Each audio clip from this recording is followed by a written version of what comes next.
So after speaking to Dr. Gallagher about the impact of Libya on British domestic politics, we're going to speak to Dr. Jack Holland about the impact of military operations overseas and how they've impacted on this general election campaign. So Jack, can you tell me a little bit about what you think have been the implications of our bombing activities overseas and our military activities overseas on this particular election campaign? So the most direct implication has clearly been the Manchester attack, which has changed the framing of the election and the dominant narratives that are being used to discuss the respective party leaders. And the most immediate impact was to shift the discussions that were taking place from a domestic focus, from social care, from welfare, from taxation, and in what was a particularly interesting time on those issues, towards issues of national security. Which feed more into the public belief in strength. So strength plays really well when there are threats looming on the horizon, whether those threats are Brexit or terrorism, whatever it might be. So what we've seen in the past few days is the discussion has shifted from social care, from welfare, from taxation, to actually who offers the strongest vision for a safe and secure Britain, which is a completely different type of election, and it shifts the things people are interested in and the things that drive the British vote. So if you think about the leaders, for example, we're often told that thinking about the personality of leaders is a slightly vapid form of politics. But actually it's really important. You need to be able to trust the person that is in 10 Downing Street to be able to make a decision in very pressurised circumstances. So how do you think that the party leaders have adapted themselves to respond to what is now a need for a strong leader? So this has been a fascinating response to the terrorist attack. Strong and stable leadership is a mantra we are tired of hearing because it has been repeated so frequently throughout the campaign.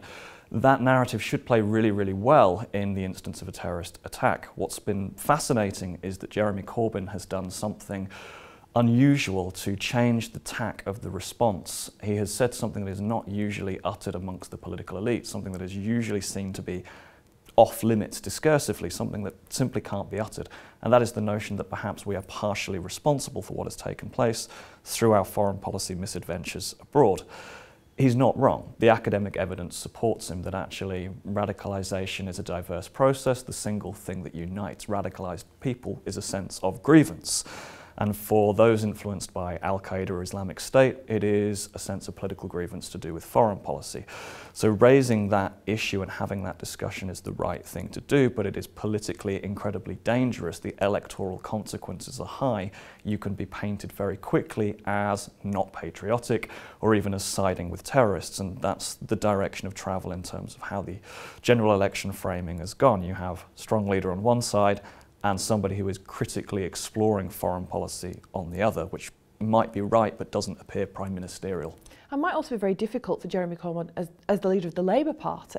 It is one thing for the Conservatives perhaps to criticise the past in Iraq or even Kosovo if they wish to, but for a serving Labour leader to criticise the actions of a previous Labour Prime Minister, that can be very, very tricky. That's the equivalent of Theresa May criticising Falklands or something along those lines. So Jeremy Corbyn, on a personal level, can be consistent in his opposition to most wars abroad, including Iraq. But yes, the challenge for him is it was his party who took us into a war on terror post 9/11, including the very flawed intervention in Iraq. There aren't many parties who come out of that debate unscathed. Even the Liberal Democrats, who were the most vocal in their opposition to Iraq, were very supportive of what they saw as being a necessary intervention in Libya that went sideways shortly after the intervention took place. So all of the political parties are tainted with foreign policy failures abroad. It's for Corbyn a question of whether he can separate his own views and his own stance against Iraq from the party that actually took us into that war. In the light of the Manchester bombings, there hasn't just been the horrific consequences of that domestically. There's also been the issue of the US and the issue of certain elements of the story being leaked to the New York Times primarily. How is that going to impact on the security arrangements that Britain has with the US, which are incredibly close and incredibly important to the United Kingdom? Going forward, the impact should be minimal. However, this is an exceptional event. I do not ever recall a situation where the Brits deliberately ceased supplying intelligence information to the Americans because they no longer trusted them to keep that information under wraps. This is exceptional.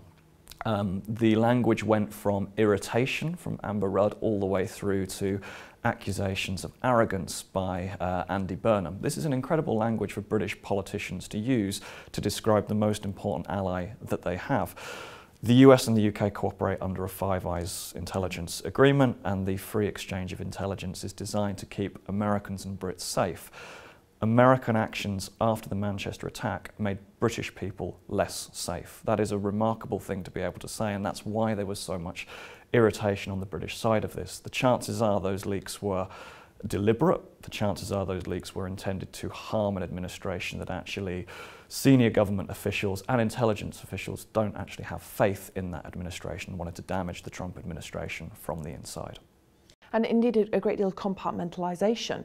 So, for example, it wasn't that Britain wasn't sharing information with the Americans, it wasn't sharing this particular set of information with the Americans. Why would that be? Why would they compartmentalise to that degree? They had simply lost faith in the Americans not to continue to leak important and ongoing material amidst the context of the police trying to knock on people's doors with an element of surprise. That was being taken away by pictures of the detonation device, for example, that appeared. These kinds of things, people then knew the police were coming and they lost the element of surprise. So they stopped giving them information that pertained to this particular individual and the potential network that surrounded them that they were trying to investigate. But that is exceptional. I do not recall the Brits deliberately denying the Americans intelligence information through a lack of trust. It is a remarkable turn of events. That was really interesting, Jack. Thank you ever so much.